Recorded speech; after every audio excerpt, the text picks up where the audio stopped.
నమస్తే, welcome to red TV. నేను వంశీ. ఈ రోజు మనతో పాటు సీనియర్ మోస్ట్ జర్నలిస్ట్ దాము బాలాజీ గారు. సార్ నమస్కారం సార్. నమస్తే. సార్, లిక్కర్ స్కామ్ లో వైఎస్ భారతిని కూడా అరెస్ట్ చేసే అవకాశం ఉందని చెప్తున్నారు. తెలుగుదేశం మీడియా కూడా చెప్తుంది. వైఎస్ అనిల్ అనే వ్యక్తి మీద, తర్వాత కొన్ని కంపెనీల మీద దాడి చేసినట్టుగా చెప్తున్నారు.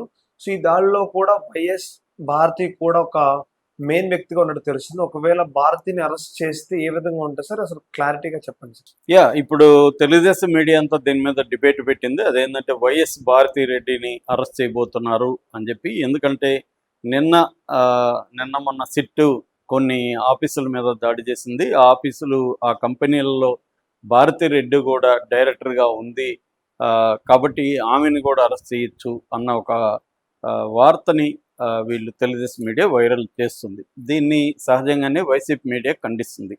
అసలు ఏం జరిగింది, భారతిరెడ్డి ఏ కంపెనీలో డైరెక్టర్గా ఉంది, అసలు సిట్టు లేటెస్ట్గా ఏ కంపెనీల మీద దాడి చేసింది, ఈ విషయాల గురించి మనం మాట్లాడుకుందాం. సో సిట్టు వచ్చి వైఎస్ అనిల్ రెడ్డి అనే ఒక వ్యక్తికి సంబంధించిన కంపెనీల మీద చెన్నైలోను హైదరాబాద్లోను ఈ రెండు సిటీస్లో కూడా దాడి చేసింది. ఈ వైఎస్ అనిల్ రెడ్డి ఎవరంటే జగన్కి పెదనాన్న జార్జి రెడ్డి అని ఉన్నాడు, ఆయన కొడుకు అనమాట. ఇతను పులివెందులో పుట్టిన చెన్నైలో స్థిరపడ్డాడు. చెన్నైలో కంపెనీలు ఉన్నాయి. చెన్నై నుంచి ఆఫ్రికాలో కూడా అనేక దేశాల్లో కంపెనీలు ఉన్నాయి. ఇతను జగన్కి బినామేనా అంటారు. ఇతనిది గతంలో జేసీకేసీ అని ఒక కంపెనీ ఉంది. ఆ కంపెనీ తరపున జగన్ అధికారంలో ఉన్నప్పుడు ఇసుకని పెద్ద ఎత్తున స్మగ్లింగ్ చేశారు అనేది కూడా తెలుగుదేశం ఆరోపిస్తుంది. ఇతను స్మగ్లింగ్ చేసి ఇటు చెన్నైకి, ఇటు బెంగళూరుకి తీసుకెళ్ళి అక్కడ అమ్మేవాడు. ఇతని కంపెనీలు అమ్మేవి జేసీకేసీ అనే కంపెనీ పెద్ద ఎత్తున వచ్చాయనేది చెప్తున్నారు. నిన్న ఇతనికి సంబంధించి చెన్నైలో మైలాపూరు, టీ నగరు, పెరుంగుడి, అరకు కోటై ఈ 4 ఏరియాల్లో మొత్తం 8 కంపెనీల మీద దాడి చేశారని చెప్తున్నారు.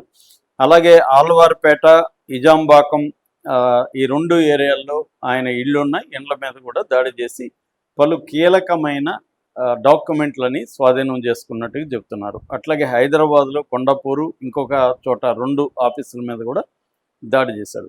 ఈయనకొచ్చి మొత్తం 8 కంపెనీలు ఉన్నట్టుగా తెలుగుదేశం మీడియా రాస్తుంది. ఒకటి షిలోహ్ ఇన్ఫ్రా, వన్నా exims, Shiloh industries, 4X impacts, తర్వాత indo rocks, worky space, Shri Govindaraja mills, transil biologics, ఈ 8 కంపెనీలు ఉన్నాయి. ఈ 8 కంపెనీల తరపున ఈ లెక్కర డబ్బులు ఏవైతే వచ్చాయో ఈ డబ్బుల్ని ఈయన కంపెనీల ద్వారా పంపించారని, ముఖ్యంగా 2019 కానీ 2024లో 19 నుంచి 24 వరకు జగన్ గవర్నమెంట్ వరకు, ముఖ్యంగా ఎలక్షన్ల ముందు ఈ కంపెనీల ద్వారా అభ్యర్థులకి నిధులు సమకూర్చడానికి ఈ కంపెనీలను వాడుకున్నట్టుగా చెబుతున్నారు. అంటే లీగల్ ప్రాసెస్లో ఈ కంపెనీల ఆఫీసులన్నీ ఉన్నాయి కాబట్టి వీటి ద్వారా చేశారనేది అభియోగం. దీనికి సంబంధించి డాక్యుమెంట్స్ అంతా తీసుకున్నారు. అట్లాగే ఆఫ్రికాలో కూడా మైనింగ్ అండ్ లిక్కర్, ఆఫ్రికాలో ఏంటంటే చీప్ లిక్కర్ అంటారు. చీప్ లిక్కర్ది మన ముఖ్యంగా రాయలసీమ నుంచి చాలా దేశాల్లో, ఆఫ్రికన్ కంట్రీల్లో చీప్ లిక్కర్ ఉంటుంది. అక్కడ కంపెనీలు పెట్టి చేస్తుంటారు. చాలామంది, ఎక్కువ మంది రెడ్లే ఉంటారు. అందులో జగన్ బంధువులు చాలామంది ఆఫ్రికాలో ఉంటారు. ఒకప్పుడు సిసి రెడ్డి విసు కన్సల్టెన్సీ, ఈ సిసి రెడ్డి ఫస్ట్ స్టార్ట్ చేశాడని చెప్తారు ఆఫ్రికాలో. ఎందుకంటే ఆయన ఎడ్యుకేషన్ కన్సల్టెన్సీ ఉన్నప్పుడు ఈ లిక్కర్ ఇక్కడ అమ్మగలిగితే బాగుంటుంది, వాళ్ళకి ఎక్కువ మంది పేదలు ఉంటారు, వాళ్ళకి ఫారిన్ లిక్కర్ అందుబాటులో ఉండదు, కాబట్టి చీప్ లిక్కర్ తయారు చేసి అమ్మితే బాగుంటుందని ఆయన కనిపెట్టి చేశాడని చెప్తారు. ఆ తర్వాత చాలామంది ఆ కంపెనీలో పనిచేసే వాళ్ళు, ఆ రెడ్డి బ్యాచ్, వీళ్ళందరూ అక్కడ ఆఫ్రికాలో వివిధ దేశాల్లో చేసేవాళ్ళు. అలాగా ఈయన అనిల్ రెడ్డి కూడా జగన్కి బినామీగా చేస్తున్నాడని. ఇప్పుడు వీళ్ళ ఆరోపణ ఏంటంటే ఈ 2 కంపెనీల్లో, షిలోహ్ ఇన్ఫ్రా అండ్ 4X ఇంపాక్ట్స్, ఈ 2 కంపెనీల్లో 2020 వరకు వైఎస్ భారతిరెడ్డి డైరెక్టర్గా ఉన్నింది అనేది ఇటు జ్యోతిలో కానీ ఈనాడులో కానీ వచ్చింది క్లియర్గా ఫ్రంట్ పేజీలో. సో అందువల్ల ఆమెకు కూడా దీంట్లో వాటా ఉంది, ఈ స్కామ్లో వాటా ఉంది, కాబట్టి ఆమెను కూడా ఇప్పుడు యాడ్ చేయబోతున్నారు అని.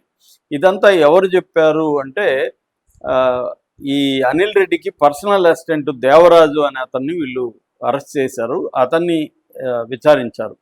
అతను విచారించినప్పుడు అతనే ఈ విషయాలన్నీ బయట పెట్టాడని చెప్తున్నారు. ఈ దేవరాజ్ ఏంటంటే చిత్తూరు జిల్లా శాంతిపురం మండలం.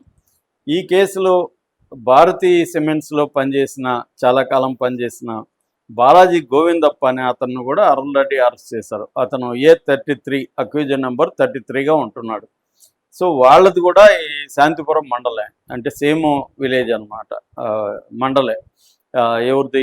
ఈ దేవరాజ్ది వాళ్ళది. ఈ Devaraju Anil Reddy assistant, personal assistant కాబట్టి అతనికి అన్ని విషయాలు తెలుసు, అన్నీ చెప్పాడని చెప్తున్నారు. సో ఇప్పుడు వీళ్ళు చెప్తున్నది ఏమంటే అనిల్ రెడ్డి దగ్గర డాక్యుమెంట్స్ అవన్నీ దొరికిపోయినాయి, హార్డ్ డిస్క్ దొరికాయి, మొత్తం డిజిటల్ డేటా అంతా దొరికేసింది. కాబట్టి క్లియర్గా భారతిరెడ్డి కూడా ఈ కేసులో ఇరుక్కుంటుంది, ఆమె కూడా డైరెక్టర్ కాబట్టి ఆమె కూడా ఇరుక్కుంటుంది అనేది ఒక దీన్ని ప్రజెంట్ చేస్తున్నారు. అయితే సాక్షి దీని మీద కూడా పెద్ద కథనం రాసింది, ఫ్రంట్ పేజీ కథనం. వాళ్ళు ఏం చెప్తున్నారంటే అసలు భారతిరెడ్డి లేదు దాంట్లో, ఒక ఆవిడ ఉంది, భారతి, వైఎస్ భారత్ అని ఉంది, భారతిరెడ్డి అని పేరు ఉంది డైరెక్టర్గా. అయితే ఈమె కాదు. ఆమె ఎవరు? ఈ అనిల్ రెడ్డి వాళ్ళ తల్లి. అనిల్ రెడ్డి వాళ్ళ తల్లి పేరు కూడా వైఎస్ భారతిరెడ్డి. ఎందుకంటే జార్జిరెడ్డి, వైఎస్ జార్జిరెడ్డి భార్య కాబట్టి ఆమెకు కూడా వైఎస్ అనే పేరు ఉంటుంది. సో ఆమె పేరు కూడా భారతి కాబట్టి ఆమె ఉనింది అని వాళ్ళు ఒక ఇది చెప్తున్నారు అనమాట. ఏం చెప్తున్నారంటే మామూలుగా రిజిస్ట్రార్ ఆఫ్ కంపెనీస్ అని ఉంటుంది. రిజిస్ట్రార్ ఆఫ్ కంపెనీస్లో ఈ డేటా ఉంటుంది, ఇది పబ్లిక్ డొమైన్లో ఉంటుంది, ఎవరైనా చూసుకోవచ్చు. దాంట్లో చెక్ చేసి ఉంటే వీళ్ళు, ఈనాడు కానీ జ్యోతి కానీ, క్లియర్గా దాంట్లో ఏంటంటే రిజిస్ట్రార్ ఆఫ్ దీంట్లో డైరెక్టర్లు ఎవరెవరు, వాళ్ళ ఇంటి పేరేంటి, వాళ్ళ భర్త, స్త్రీలు అయితే వాళ్ళ భర్త పేరేంటి, ఏజ్ ఎంత, ఇవన్నీ కూడా డీటెయిల్స్ ఉంటాయి, అడ్రస్లు ఉంటాయి. అందులో ఆమె వయసు వేరు, ఈమె వయసు వేరు. ఆవిడ పెద్దవిడ, పైగా వాళ్ళ భర్త జార్జిరెడ్డి అని ఉంది, జగన్ అని లేదు.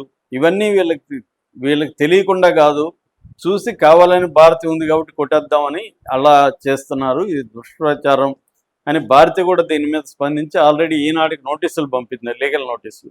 మీరు నా వివరణని ఫ్రంట్ పేజీలో వేయాలి, ఆ న్యూస్ ఎలా వేశారో అలాగే వేయాలి, లేకపోతే నేను మీ మీద క్రిమినల్ చర్యలు తీసుకోమని కోర్టుని అడుగుతాను, కోర్టుకి వెళ్తాను అనేది ఆమె చెప్పింది. ఈనాడు మరి ఎలా స్పందిస్తుంది చూడాలి. ఆమె ఇంకోటి ఏం చెప్తుందంటే రిజిస్ట్రార్ ఆఫ్ కంపెనీస్ డిన్ అని ఒక నెంబర్ ఇస్తుంది, DIN అని. DIN అంటే డైరెక్టర్స్ ఐడెంటిఫికేషన్ నెంబర్. అది ఆ నెంబరు, నా నెంబర్ వేరు, ఆ భారతిది వేరు అని ఆమె చెప్తుంది. ఆ భారతిది 025842220 ఆ డిన్ నెంబరు, నాదేమో 015805336. సో నా నెంబర్లో మీరు చెక్ చేసుకోవచ్చు. ఈ నెంబర్ ఏంటంటే, ఈ నెంబర్ ప్రకారం వాళ్ళు ఏ కంపెనీలో గతంలో డైరెక్టర్లుగా ఉన్నారు, ఇప్పుడు డైరెక్టర్లుగా ఉన్నారు, మొత్తం డేటా వచ్చేస్తుంది. అలాగా చూసుకున్నప్పుడు అనిల్ రెడ్డి తల్లి వైఎస్ భారతి తప్ప నేను కాదు. కానీ మీరు అవి చెక్ చేసుకోకుండా, లేదా చెక్ చేసినా కూడా కావాలని ఒక దుష్ప్రచారం, విషప్రచారం చేయాలని ఇలా వెళ్తున్నారు అనేది ఆమె ఆరోపిస్తుంది.